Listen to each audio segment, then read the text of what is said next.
구약성경 에스라 7장 9절부터 10절까지 말씀 먼저 보겠습니다. 여러분 주보에 껴있는 간지에도 있습니다. 네, 될 수 있는 한 성경을 찾으시기 바랍니다. 에스라 7장 9절부터 10절 말씀을 먼저 같이 읽겠습니다. 함께 있습니다. 시작. 첫째 달 초하루에 바벨론에서 길을 떠났고 하나님의 선한 손에 도우심을 입어 다섯째 달 초하루에 예루살렘에 이르니라. 에스라가 여호와의 율법을 연구하여 준행하며 율례와 규례를 이스라엘에게 가르치기로 결심하였더라. 아멘. 느헤미야 2장 7절부터 10절 말씀을 이번에 읽겠습니다. 느헤미야 2장 7절부터 10절까지 말씀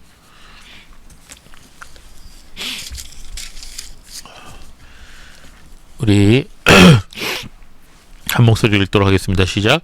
내가 또 왕에게 아뢰되 왕이 만일 좋게 여기시거든 강서쪽 총독들에게 내리시는 조서를 내게 주사 그들이 나를 용납하여 유다에 들어가기까지 통과하게 하시고 또 왕의 산림감독 아삼에게 조서를 내리사 그가 성전에 속한 영문의 문과 성곽과 내가 들어갈 집을 위하여 들보로 쓸 제목을 내게 주게 하소서 하매 내 하나님의 선한 손이 나를 도우심으로 왕이 허락하고 군대 장관과 마병을 보내어 나와 함께 하게 하심으로 내가 강서쪽에 있는 총독들에게 이르러 왕의 조서를 전달했더니 흐노는 사람 산발락과 종이었던 암몬 사람 도비아가 이스라엘 자손을 흥하게 하려는 사람이 왔다 함을 듣고 심히 근심하더라. 아멘.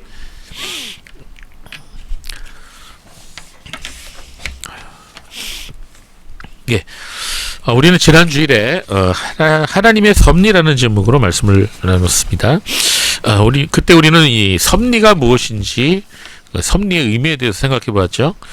오늘은 좀 더 자세하게 이 섭리에 대해서 살펴보도록 하겠습니다. 섭리라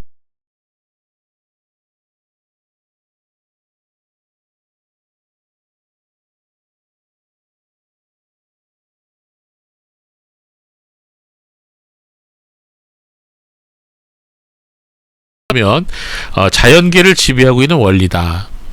이렇게 섭리를 설명할 수가 있습니다. 또는 세상의 모든 것을 다스리는 하나님의 의지 또는 은혜라 이렇게 말할 수가 있습니다. 이 섭리라는 말 자체는요 세상 사람들은 잘 쓰지 않습니다. 이 섭리라는 말 자체가 기독교적 언어예요. 그리고 하나님과 떨어져서는 사용할 수 없는 그런 단어인 것입니다. 하나님께서는 언약을 우리와 맺으시는 분이시죠. 그런데 그 맺으시는 언약을 성취시키시는 구체적인 활동들을 하시는데 그것을 바로 섭리라고 말하는 것입니다. 즉 섭리란 구속의 목적을 실행해 가시는 하나님 자신의 구체적인 활동을 말합니다. 그래서 섭리는 하나님께서 작정하신 목적을 달성하기 위해서 모든 것을 다스리시고 하나님의 계속적인 활동 곧 모든 일을 그의 마음의 원대로 역사하시는 하나님의 작정의 실현이라 이렇게 말할 수가 있습니다. 계속 교리적인 단어가 나오니까 여러분 좀 머리가 아프죠? 하나님의 섭리란 하나님의 계획이 실현되기까지 이 세상에서 일어나는 모든 일에 주권적으로 개입하셔서 적극적으로 활동하신다는 그런 의미를 가지고 있습니다.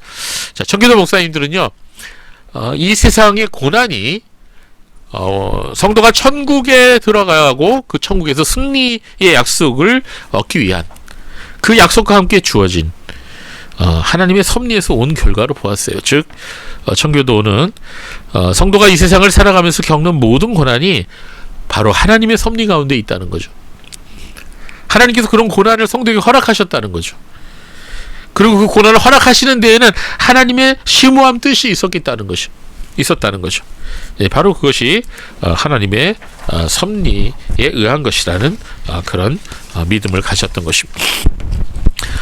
즉 하나님은 고난이라는 도구를 통해서 성도를 성결하게 하시고 더 나아가 성도에게 구원의 완성과 천국의 상급을 약속하시는 분이시라는 것을 청교도 목사님들은 믿고 전했던 것입니다. 그러면 우리 성도들은요, 로마서 8장 28절의 말씀처럼 지난주에도 말씀드렸죠.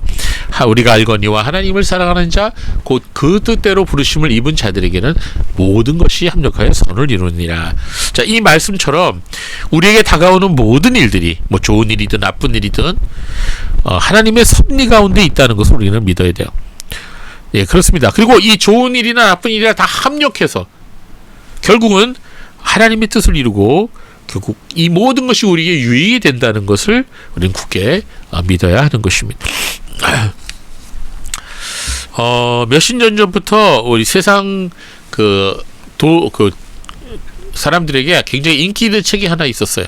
그래서 뭐 우리가 유명한 서적에 가면요, 교보문고나 이런 데 가면은 항상 그 베스트셀러 코너에 아주 오랫동안 게시되어 있던 책이 있는데 그 제목이 뭐냐면 끌어당기는 법칙입니다. 좀 더 정확하게 얘기하자면 시크릿이라고 하는 책이에요. 네, 그래서 여러분도 한번 들어보셨죠? 요 책이에요, 책. 시크릿. 여러분 읽어보셨나요? 저는 읽어봤는데 여러분 읽지 마세요. 왜 읽지 마는지 좀 설명드릴게요. 끌어당기는 법칙이 이제 이 책의 내용인데요. 네, 생각해보세요. 끌어당기는 법칙. 요상한 말이죠. 이 말을 가지고 성도들이 많이 현혹을 당했어요.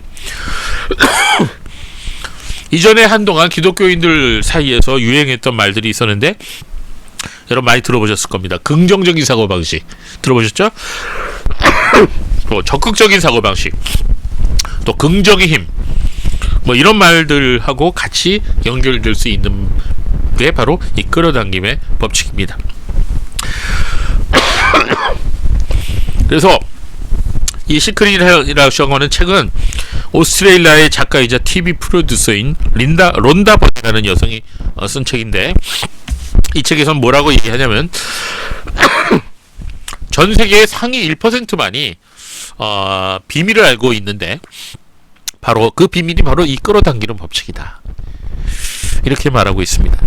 즉 사람이 뭔가를 간절히 원하면 그것을 끊임없이 상상하고 마음속으로 그 그림을 그리면서 입으로 반복해서 말하면 그 원하는 바가 내 자신에게 현실로 실현된다는 거예요. 그게 끌어당기는 법칙이에요. 예. 여기서 이제 사람이 간절히 원하는 바를 실현해주는 뭐 주체가 있을 거 아닙니까? 예, 그 주체를 바로 우주라고 말합니다. 예, 뉴에이지에서 초월적인 존재를 말합니다. 그래서 그런 주장을 하는 사람들이 이제 잘하는 표현이 뭐냐? 우주가 그렇게 해주는 거야. 뭐 이런 말을 합니다. 그럼 다 우주의 뜻이야. 뭐 이런 말을 하죠. 근데 여러분 요사이 그 미국 드라마나 영화를 보면요, 그런 말이 되게 많이 나와요. 그런 대사가 우주가 그렇게 한 거야. 우주가 날 그렇게 이끈 거야. 자, 하나님이라는 말은 다 빼버리고 그 대신에 우주라는 단어를 거기다 집어넣습니다. 뉴에이지에서 쓰는 표현들이에요. 여러분, 그러나 이 끌어당기는 법칙이나 적극적 사고방식이나 이런 우주 같은 개념이 모두가 사단의 속임수라는 걸 우리가 알아야 됩니다. 주의하십시오. 여러분, 저들의 속임수에 넘어가서는 안 됩니다. 저들이 뭐라 합니까? 인간의 의지와 인간의 노력이라면 이루지 못할 것이 없다고 그렇게 말하는 것입니다. 그러나 사실 저들이 원하는 바는 자세히 들여다보면요, 다름이 아니에요. 별게 아닙니다. 이 세상의 돈과 유명세 그리고 권력이에요. 예, 그들이 원하는 건 결국 그겁니다. 그거를 원하기 때문에 끌어당김의 법칙을 사용하라는 거예요. 저들은 하나님을 부인하고 하나님의 섭리를 부정합니다. 그리고 하나님을 대적하는 자들이에요. 우리는 마지막 때에 더욱 하나님 말씀인 진리로 무장해서 이러한 헛된 속임수에 빠져들어가지 않아야 되겠습니다. 성경은 우리에게 하나님의 섭리를 말해줍니다.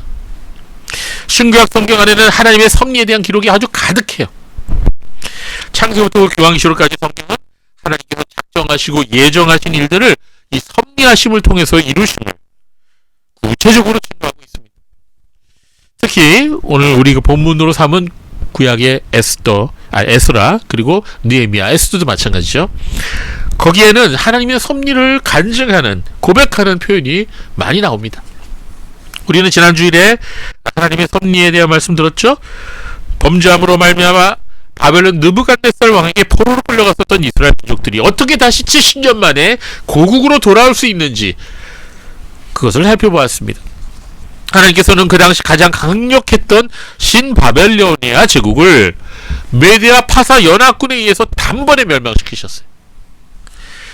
그래서 페르시아 제국을 세우도록 하셨죠. 하나님께서는 그 일을 키루스 2세, 즉 고레스 왕, 성경의 고레스 왕이라고 하죠. 그 사람을 통해서 이루셨어요. 그리고 고레스 왕은 신바벨로니아 제국을 멸망시켰던 바로 그 해에 키루스 원통, 여러분 지난주에 제가 사진 보여드렸죠? 예, 대형 박물관에 지금 보관되어 있어요. 키루스 실린더, 마우병같이 생겨서 그렇게 말하는 거예요. 그와 같이 불리는 조서를 반포합니다. 이 조서에는 이 페르시아 제국 내에 거주하는 모든 사람에게 종교의 자유를 선포합니다. 노예제도를 금지시켰어요. 나란 일에 참여하여 궁궐 짓는 모든 일꾼에게 급여를 지급해야 된다고 말했습니다. 그야말로 인권 선언문이죠. 또한 포로된 자들을 모두 본국으로 돌아갈 수 있도록 했고, 제국의 각 지역의 종교시설을 다시 복원할 것을 공포하였어요. 이게 바벨론 제국은요, 가는 곳마다 그 정복한 나라의 모든 그 종교시설, 성전이라든지 뭐 이방 신전, 이거 다 무너뜨렸거든요. 불태우고. 그러나 이 페르시아는 그 반대로 했다는 거죠. 자, 그런데 이와 같은 고레스 왕의 조서가 이미 이사야 선지자가 170년 전에 구약의 이사야에서 예언한 말씀이 성취된 것이죠. 그리고 지난주에도 말씀드린 대로 에스라 1장 1절부터 4절까지 말씀, 그리고 역대하 36장 22절에서 23절 말씀에 자세히 기록되어 있던 것입니다. 이 모든 일이 이렇게 이루어질 수 있었던 것은 역사를 주관하는 하나님의 섭리 때문이죠. 고레스 왕의 조서대로 바벨론의 포로로 끌려갔던 이스라엘 민족들은 다시 고향 땅으로 돌아올 수 있었습니다. 예, 지난주에도 말씀드린 대로 이스라엘 민족의 이 포로 귀환이 모두 몇 차에 걸쳐서 이루어졌다 그랬죠? 3차에 걸쳐서 이루어졌다 그랬어요. 3번에 걸쳐서. 이 첫 번째 귀환은 언제 이루어졌냐? 바로 537년 BC, 주전 537년이 이루어졌는데, 이때 그들을 이끌고 온 사람이 스룹바벨이라는 사람인데, 이 스룹바벨이 누구냐? 다윗 왕의 후손이에요. 왕족이에요. 이 스룹바벨은 대제사장 예수아와 함께 49,897명의 사람들을 이끌고 예루살렘으로 돌아갑니다. 거기에서 불타버렸던 예루살렘 성전을 다시 세우는 놀라운 일을 합니다. 성전 건축을 하는 과정에서 사마리아인들이 와서 방해를 놨어요. 그래서 일시적으로 중단되었지만 다시 하나님의 도우심으로 성전 건축을 재개해서 주전 516년에 드디어 성전을 완성합니다. 그래서 그 성전 이름을 스룹바벨 성전이라 이렇게 말하는 거예요. 제2 성전, 두 번째 성전이죠. 자, 이 모든 일을 주도한 이 스룹바벨이 어떤 인물이라고요? 그는 유다왕 여호야긴 왕의 손자예요. 부다의 아들로 유다 왕이 계승자였어요. 만약 유다 왕국이 멸망하지 않았더라면 그는 왕위에 올랐을 것입니다. 스룹바벨이라는 이름의 뜻은 바벨론에서 출생했다, 그런 뜻이에요. 그러니까 그는 왕족으로 바벨론에 끌려간 그 아버지와 할아버지 후손이죠. 바벨론에서 태어난 사람이에요. 학계 선지자는 이렇게 성전을 재건한 스룹바벨을 하나님의 종이라고 부릅니다. 그리고 마지막 날에 하나님께서 인을 삼을 것이다, 이렇게 말했어요. 학계 2장 23절 말씀을 여러분에게 제공해 드렸어요. 우리 같이 읽어볼까요? 시작. 만군의 여호와가 말하노라. 스알디엘의 아들 내 종 스룹바벨아, 여호와가 말하노라. 그날에 내가 너를 세우고 너를 인장으로 삼으리니 이는 내가 너를 택하였음이니라. 만군의 여호와의 말이니라. 아멘. 자, 아버지 이름이 한쪽에는 부다야라 그러고 한쪽에는 스알디엘이라고 하는데, 이거는 아버지가 먼저 일찍 돌아가시고 그 다음에 그의 형이나 그의 동생을 통해서 이제 스룹바벨이 태어난 것을 의미하는 것입니다. 자, 학계 선지자는 스룹바벨을 장차 오실 메시아를 예표하는 것으로 보았던 것입니다. 그리고 스룹바벨은 마태복음 1장 예수님의 계보에도 그 이름이 나와요. 다윗 왕의 후손인 그를 통해서 예루살렘 성전이 다시 건축되었다는 것은 매우 중요한 의미가 있는 것입니다. 그러니까 첫 번째 기한이 그렇게 이루어졌어요. 두 번째 기한은 주전 458년에 에스라에 의해 주도로 이루어졌습니다. 에스라는요 1754명의 사람들을 이끌고 예루살렘으로 귀환합니다. 자, 에스라가 어떤 인물이죠? 에스라는 하나님이 도우신다는 그런 이름의 뜻을 갖고 있어요. 그런 레위인입니다. 율법에 능한 서기관이었고 제사장이었어요. 아론의 16대 손이자 대제사장 힐기야의 후손입니다. 그는 페르시아 왕 아닥사스다 1세에게 예루살렘으로부터의 귀환을 허락을 받습니다. 그래서 1754명의 유다인들을 끌고 유다 땅으로 돌아왔습니다. 그는 예루살렘에 도착해서 사람들에게 율법을 가르쳤어요. 그리고 유월절 및 초막절을 준수하게 했습니다. 무엇보다도 그는 그 당시 이방 여인과 결혼했던 수많은 유대인들을 꾸짖고 그들을 정결자고를 하도록 했습니다. 그 당시 유대 사회가요, 이방인들과 결혼을 많이 해갖고는 혼합주의에 빠져 있었어요. 에스라를 통해서 종교개혁이 주도되었던 것입니다. 그 외에도 에스라는 구약 성경 중에서 에스라와 역대상하를 기록한 인물입니다. 아주 중요한 역할을 했죠.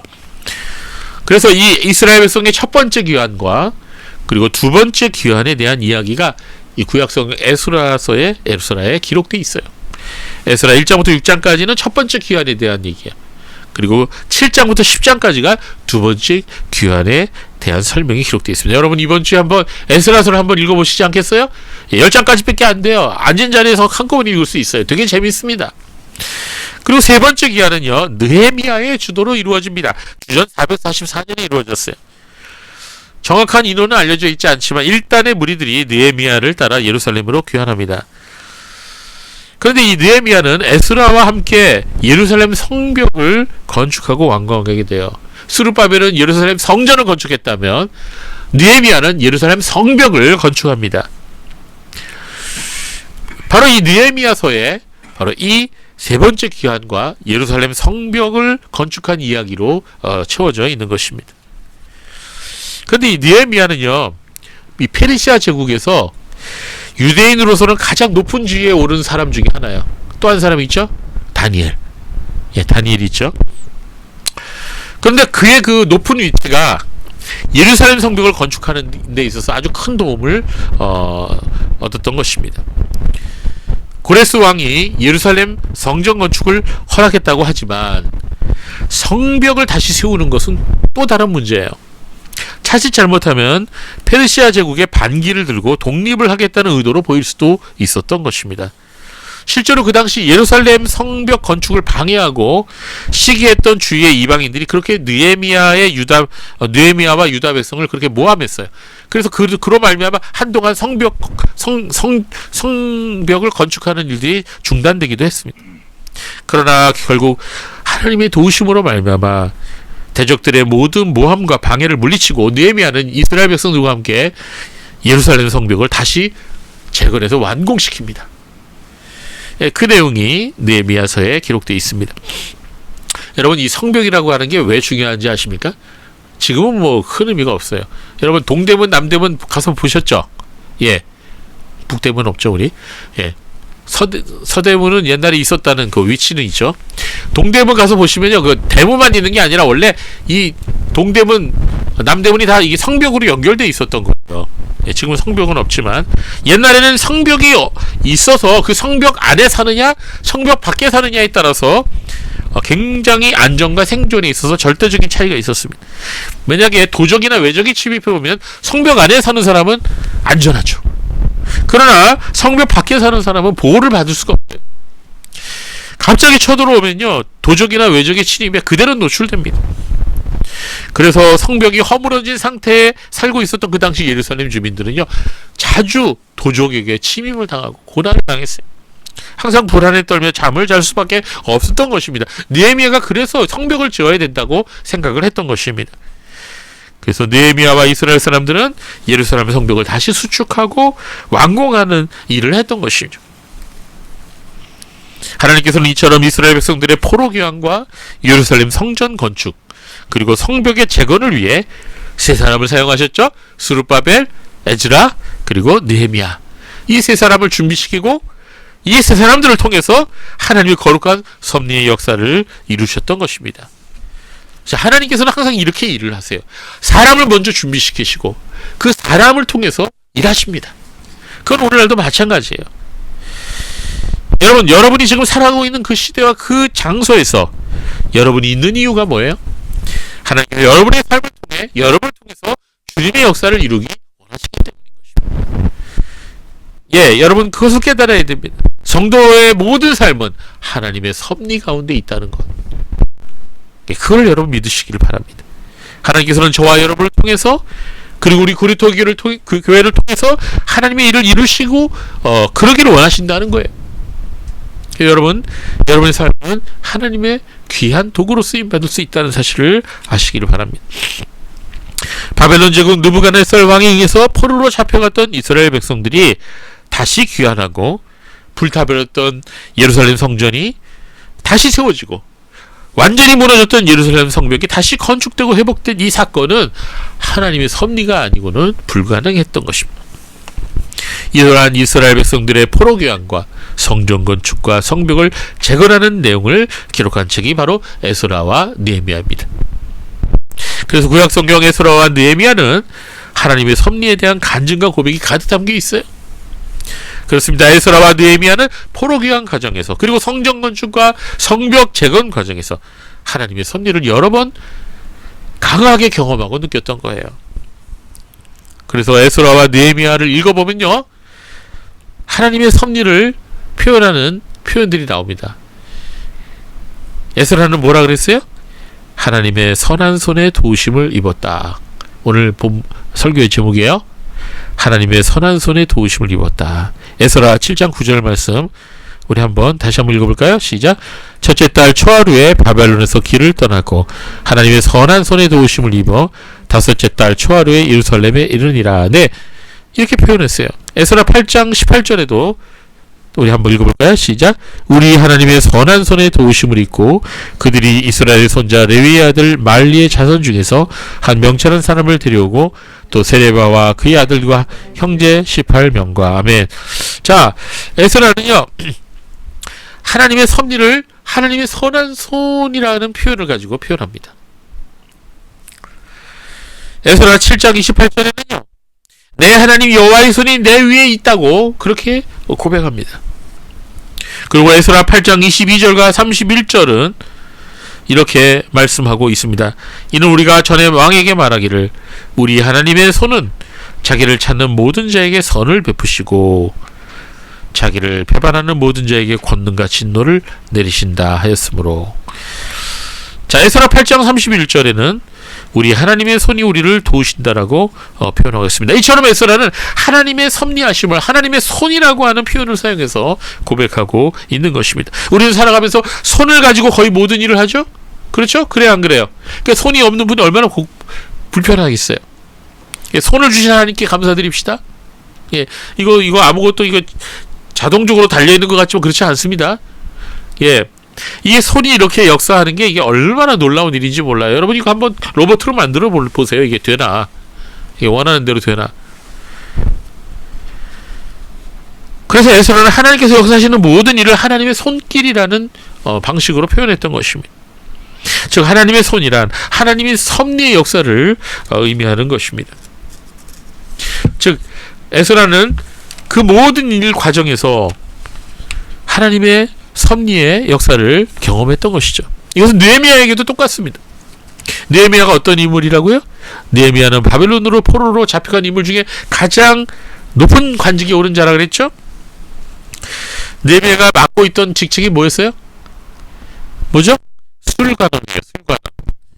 예. 느헤미야 1장 11절에 보면 그때 내가 왕의 술관원이 되었느니라 이렇게 표현하고 있습니다. 여러분 성경을 보면요, 그 당시 옛날에 왕을 모시는 여러 직책들이 나오는데요, 왕의 모사 또는 책사가 있습니다. 왕 옆에서 이렇게 왕에게 이렇게 도움의 말을 주는 지혜로운 사람이죠. 그 다음에 무기를 드는 자가 있습니다. 이게 완전히 비서죠. 예. 왕의 무기를 잡고 있다가 칼이나 창을 왕이 필요할 때 이렇게 건네주는 그런 역할을 하는 거죠. 그리고 술관원이 있어요. 이거 굉장히 중요한 직책인데요. 이 술관원이 하는 일은 왕 앞에서 왕이 마시는 술을 담당하는 신하예요. 자, 이름만 들으면 별로 중요하지 않은 그런 직책처럼 들리지만 그러나 옛날에 술관원이라는 직책은 굉장히 중요한 직책입니다. 왕이 마시는 술을 관할하는, 그리고 술잔을 가지고 왕 앞에 나아가 왕께 따라드리는 왕의 최측근이에요. 현재의 대통령 비서실장과 똑같은 그런 고위 관직입니다. 자, 여러분 옛날에 보면 왕이 항상 위험에 노출돼 있죠. 어떤 위험에 노출돼 있습니까? 예, 암살의 위험에. 그러니까 어디에 독을 타는지 몰라요. 술에 독을 타는지 음식에 독을 타는지 모릅니다. 많은 왕들이 암살돼서 죽었어요. 그렇게 독살돼 갖고. 그러다 보니까 왕이 신뢰하지 않는다면 결코 술관원 자리를 맡기지 않아요. 그러니까 이 술관원은 굉장히 중요한 직책입니다. 느헤미야가 자신의 고향 예루살렘과 자신의 민족을 위해 하나님께 회개하고 기도하고 있을 때 갑자기 왕이 자신을 부른 거예요. 너 이제부터 술관원해라. 그 왕 앞에서 이제 술을 따라드리고 이렇게 섬겼던 거죠. 이게 다 하나님의 섭리예요. 하나님께서 그를 통해서 예루살렘 성벽을 건축하기 원하셨기 때문에 그를 술관원으로 세우셨던 것입니다. 어느 날 느헤미야가 페르시아 제국의 아닥사스다 왕 앞에 서서 술을 따라드리는데 그의 얼굴 표정이 좋지 않았던 모양이에요. 왕이 눈치를 채고는 느헤미야에게 이렇게 묻습니다. 어찌 내 얼굴이 이렇게 어둡냐?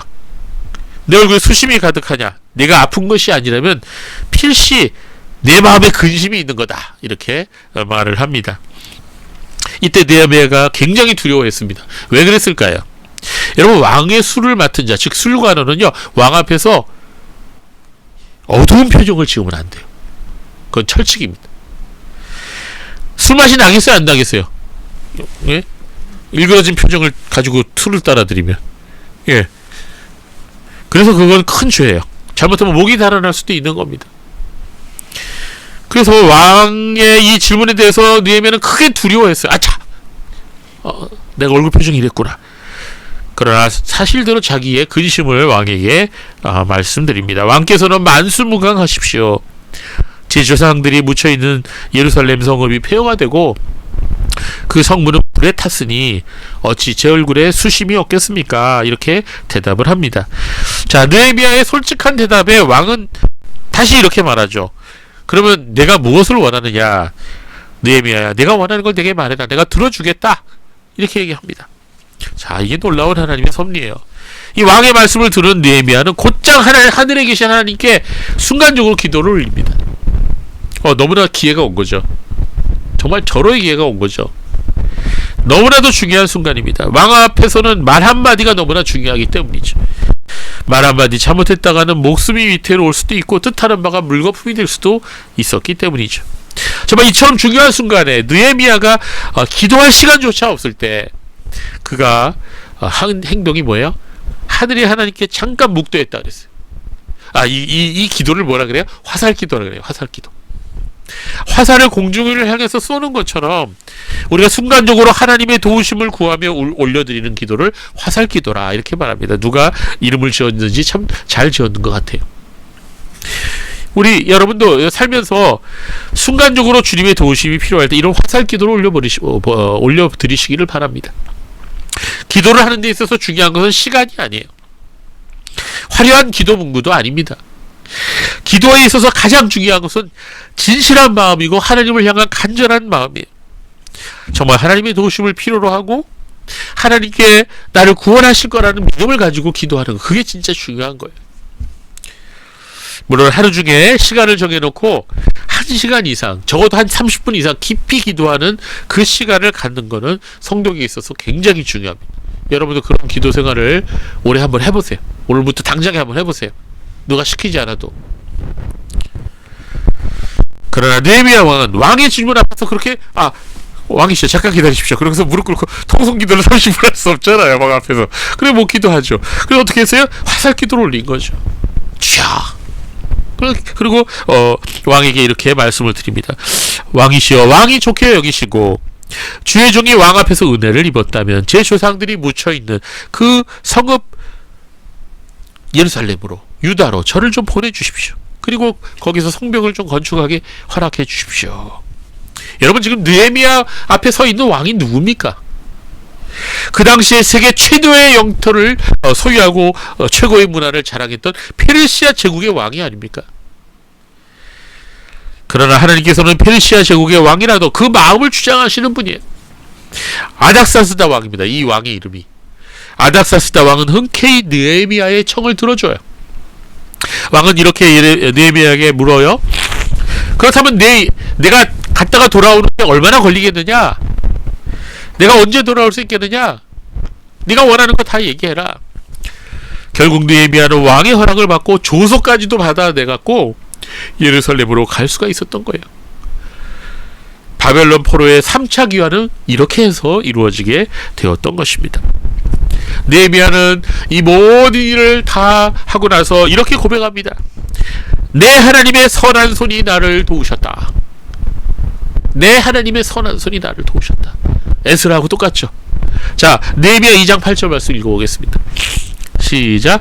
또 왕의 살림 감독 아삽에게 조서를 내리사 그가 성전에 속한 영문의 문과 성곽과 내가 들어갈 집을 위하여 들보로 쓸 제목을 내게 주옵소서 하매 내 하나님의 선한 손이 나를 도우심으로 왕이 허락하고. 아멘. 자, 느헤미야는 또 똑같은 고백을 2장 18절에 하고 있습니다. 또 그들에게, 유대인들이죠, 하나님의 선한 손이 나를 도우신 일과 왕이 내게 이런 말씀을 전하였더니 그들이 말이 일어나 건축하자 하고 모두 힘을 내어 이 선한 일을 하려 하매.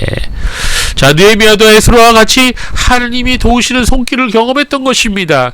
그도 하나님의 섭리의 손길을 체험하고 간증했던 거예요. 우리는 역대하에 여러 번 기록된 표현인 이 일이 여호와께로 말미암았느니라 라는 표현을 우리는 이전에 보았죠. 그 또한 하나님의 섭리를 표현한 그런 말씀인 것입니다. 네, 그렇습니다. 이 일이 여호와께로 말미암은 것이다. 하나님의 선한 손이 나와 함께 하셨다. 나를 도우셨다. 네, 이 모든 것이 하나님의 섭리를 표현해 주고 있는 것입니다. 여러분, 이 하나님의 섭리의 손길은 에스라와 느헤미야와도 함께 하셨던 것처럼 오늘날 여러분에게도 함께 하십니다. 그 믿으시기 바라요, 여러분. 우리의 삶 속에서 하나님의 손길은 우리와 함께 하십니다. 그리고 우리가 하나님을 믿음으로 의지하고 고백하는 순간 하나님의 손길은 우리를 도우십니다. 이처럼 하나님의 섭리의 손길은 포로된 이스라엘 고향 땅으로 돌아오게 하셨습니다. 하나님의 선하신 손은 그들이 예루살렘으로 돌아가는 길에 그들을 해하려 했던 적들로부터 보호해 주셨습니다. 하나님의 도우시는 손길은 스룹바벨이 성전을 건축할 때에도, 에스라가 예루살렘에 도착하여 다시 제사를 드리고 절기를 지키고 종교계획을 단행할 때에도, 그리고 느헤미야가 왕의 허락을 받아 각종 물자를 지원받고 예루살렘 성벽을 다시 세우는 과정에도 하나님의 손길은 그들과 함께 하셨던 것입니다. 우리는 지난 주일에 페르시아 제국의 고레스 왕을 통해서 하나님이 역사하셨던 그 섭리에 대해서 살펴보았죠. 하나님께서는 당신의 거룩하신 뜻에 따라 이 세상의 역사를 주관하시고 주장하신다는 것을 우리는 알 수 있습니다. 또한 하나님의 섭리의 손길은 우리의 개인의 삶의 여정 속에서도 역사하시고 돌보시는 것입니다. 그렇습니다. 하나님의 섭리는 전 우주적으로, 전 세계적으로 역사하심과 동시에 우리 개인의 삶 속에도 역사하신다는 것.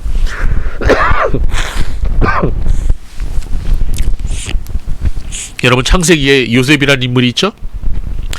이 요셉이 형들의 미움을 받아서 애굽의 노예로 팔려가지 않았습니까? 애굽에 가서 온갖 시련을 다 겪었죠. 보디발의 아내의 모함을 받아서 강간범으로 몰려갔고 애굽의 가장 높은, 악명 높은 감옥에 갇히기도 했죠. 얼마나 억울합니까? 그러나 이 모든 게 다 하나님의 섭리에 의한 것이었음을 요셉은 깨닫게 됩니다. 요셉은 그러한 고난을 통해 장차 애굽이라는 거대한 나라를 다스릴 수 있는 훈련을 받은 것이죠. 또한 7년 동안 계속되는 기근 속에서 아버지 야곱과 10명의 형님들, 그리고 자기 동생 베냐민의 가족들을 다 오게 해서 그들을 먹여 살릴 수 있었던 것입니다. 요셉은 그가 겪은 모든 고난과 말미암아 겸손하고 지혜로운 애굽의 총리가 될 수 있었던 거예요. 요셉은 자신을 애굽의 노예로 팔아버렸던 형들에게 이렇게 말합니다. 창세기 45장 5절 말씀이, 이제 형님들이 나를 이곳에 판 것 때문에 근심하거나 자책하지 마십시오. 하나님께서 생명을 구하려고 형님들 앞서 나를 보내셨습니다. 이게 바로 섭리에 대한 고백이에요. 하나님의 섭리에 대한. 요셉은 이렇게 고백합니다. 하나님께서 나를 먼저 보내신 거예요. 형님들보다도. 이 고백은 하나님의 섭리를 알지 못했다면 결코 나올 수 없는 고백입니다. 만약 요셉이 세상 사람들처럼 형들이 자기에게 한 일에 대해 원한을 품고 있었다면 이렇게 말했을 것입니다. 나는 형들이 나에게 한 짓을 결코 잊을 수 없어요. 형들이 한 짓 때문에 나는 애굽에서 상상도 못할 고생을 했습니다. 두고 보십시오. 내가 형들에게 다 갚아줄 거야. 이렇게 얘기했겠죠? 그러나 요셉은 이렇게 말하는 대신에 이 모든 일들이 하나님께서 하신 일이라 이렇게 고백합니다. 그렇습니다. 하나님의 섭리를 믿는 사람은요, 살아오면서 겪은 모든 일들에 대해서 해석하는 방향 자체가 틀려요. 여러분은 어떻습니까? 과거에 여러분 힘들게 했던 사람, 고난, 어려웠던 일들, 정말 지지 가난한 곳에서 태어나서 고생 많이 했던 나의 어린 시절들, 뭐 여러 가지 그런 일들의 사정들이 그런 여러분들에게 있지 않겠습니까? 그런데 그 모든 것이 하나님의 섭리에 의한 것이었다 라고 고백할 수 있습니까? 자신에게 해를 가한 사람도, 자식을 속인 사람도, 다른 사람 때문에 죽을 고생을 했다 하더라도 하나님의 섭리를 알고 고백하는 사람들은요, 이 모든 일이 다 하나님의 섭리 가운데 있었다고 말할 수 있는 것입니다.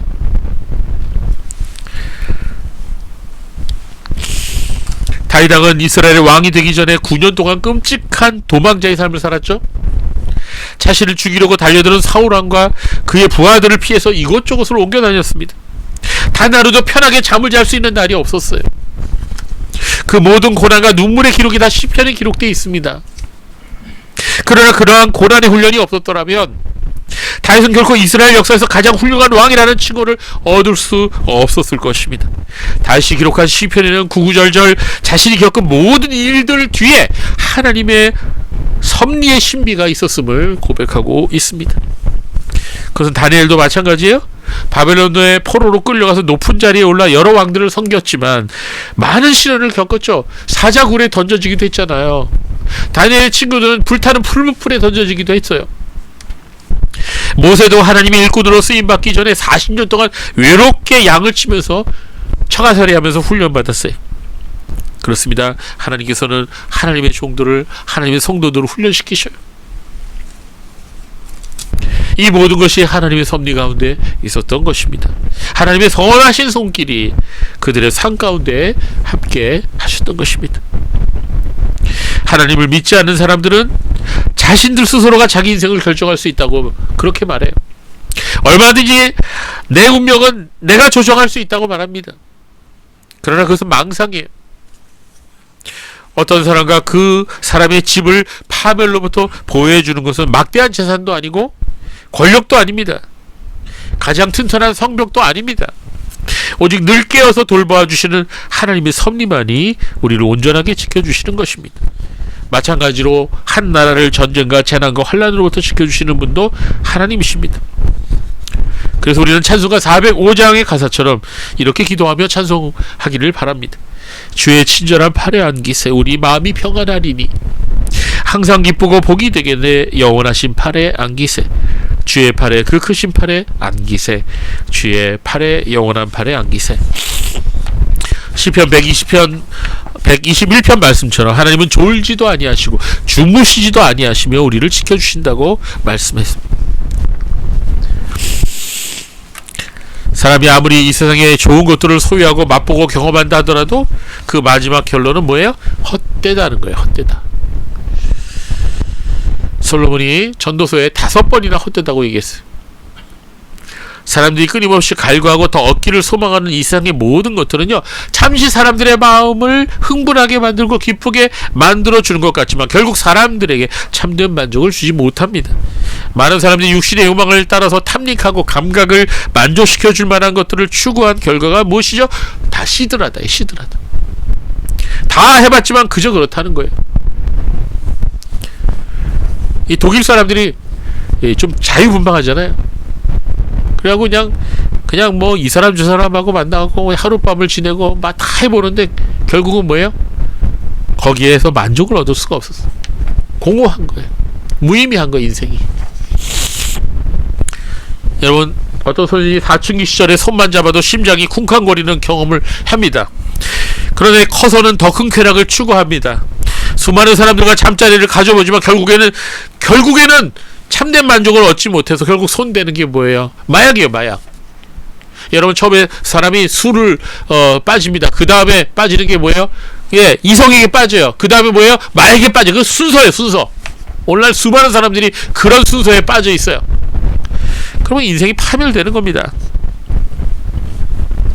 막대한 양의 현금과 주식과 암호화폐를 소유한다 할지라도, 김남국이처럼 웅장한 저택과 화려한 정원에 살아간다 하더라도, 명예와 사람들의 칭찬 속에서 잠시 만족을 누린더라도 사람은 그런 것들 속에서 진정한 영혼의 만족을 느낄 수가 없는 것이에요.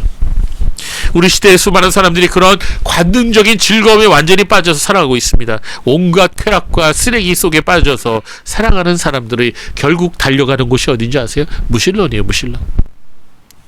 하나님 없다는 거예요. 얼마 전 유튜브 과학 채널에서 여러 명의 과학자들이 나와갖고 우주와 물질에 대해서 이야기를 나누고 있었습니다. 그 주제가 뭐였냐? 과학자들이 신의 존재를 인정할 수 있느냐라는 게 주제였어요. 그날 주제가. 근데 그 패널 중에 자신이 물리학자라는 사람이 이런 말을 했습니다. 나는 독실한 무신론자입니다. 아니, 무신론자면 무신론자지 뭐 독실은 또 뭐예요? 독실하는? 나는 철저한 무신론자라는 얘기죠. 오늘날 세대가 그래요.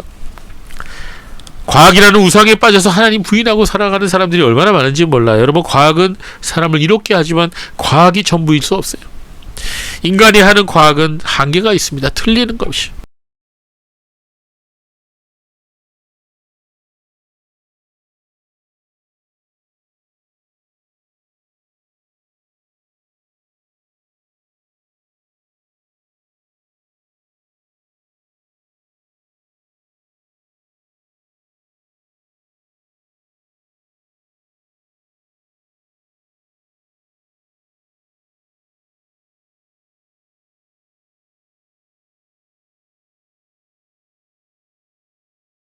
진정으로 하나님의 선한 손길이 주님의 백성들과 함께 하신다는 사실을 우리는 담대히 선포하고 증거할 수 있어야 합니다.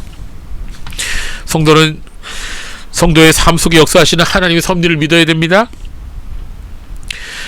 우리는 우리의 자신의 삶과 우리의 가족과 우리의 교회와 우리의 나라와 전 세계 가운데 일하시는 하나님의 거룩한 섭리를 믿고 알아야 됩니다. 섭리에 대한 인식이 있는 사람과 그렇지 않은 사람은 엄청난 차이가 있어요. 하나님의 섭리를 믿는 사람은 어떠한 일들 앞에서도 담대할 수가 있습니다. 걱정 근심을 하나님께 맡겨드릴 수가 있기 때문인 것입니다. 그러나 하나님의 섭리에 대한 지식이 없거나 하나님의 섭리를 믿지 않는 사람은 걱정 근심 속에 사로잡혀 인생을 살아가게 됩니다. 그래서 항상 이렇게 말하죠. 아, 어떡하지? 어떡하지가 그냥 입버릇이에요. 아, 어떡하지? 그러나 하나님의 섭리를 믿는 사람은 이렇게 말하죠. 기도하면 되지. 자, 여러분 따라해보세요. 아, 어떡하지? 기도하면 되지. 아, 그 꿀꿀이 말고. 여러분, 우리 하나님의 섭리를 믿는 사람은 기도하면 되지. 그러는 거예요. 지난 삶 속에서도 나에게 역사하셨던 하나님의 손길이 앞으로도 내가 가는 인생길에 역사하시고 보호하시고 인도하실 것을 믿는 것이 바로 섭리신앙이에요. 우리 그리스도의 성도들 모두가 다 이 섭리신앙을 가지시기를 바랍니다.